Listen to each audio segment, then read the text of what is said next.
She loved playing with and organizing activities for children, and so my earliest memory of her is running through my grandparents' backyard in Pasadena, searching for plastic eggs she had filled with candy and hidden around the yard in celebration of Easter. Auntie Judy also loved giving gifts.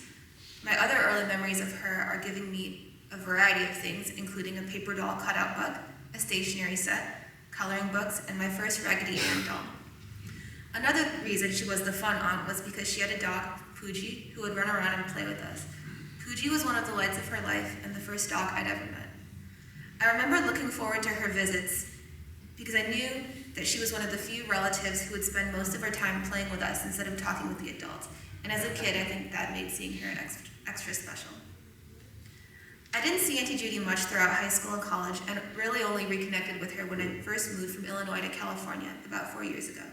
She reached out to me through text, and I started visiting her periodically in Alhambra. We began a tradition of me driving up to SGV, picking up dim sum from NBC Seafood on the way that she had ordered by phone earlier that day.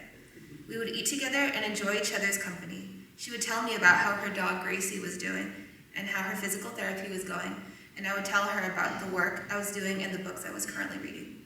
More often than not, I ended up helping her with her phone and iPad, and told her several times to get an iPhone instead of an Android so that using her iPad would be easier.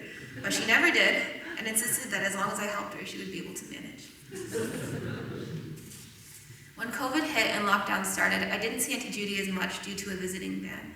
When limited visiting opened, I visited a few times to bring her groceries from her favorite grocery store, Sprouts.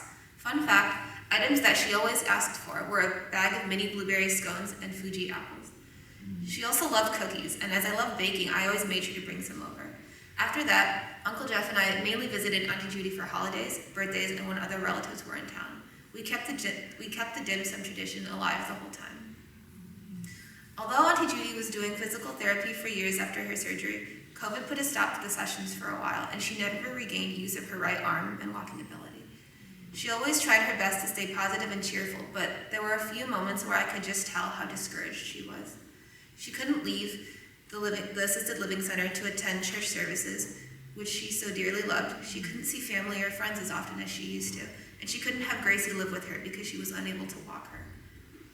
One of the most special moments that I shared with her were the couple of times I came over to put makeup on her, particularly her brows. For a while, she had felt very self-conscious because of her short hair and inability to put makeup on because she was right-handed.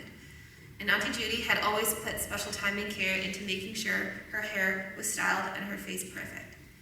Seeing her bright smile as she saw herself with makeup in the mirror stood out to me because it made me realize how resilient and strong she was. Here she was, battling so much for someone still young and still able to find gratitude and happiness in the smallest of gestures. Although we will miss her, it is a great comfort to know that Auntie Judy is now home and at peace with the Lord, where she always wanted to be. We love you, Auntie Judy.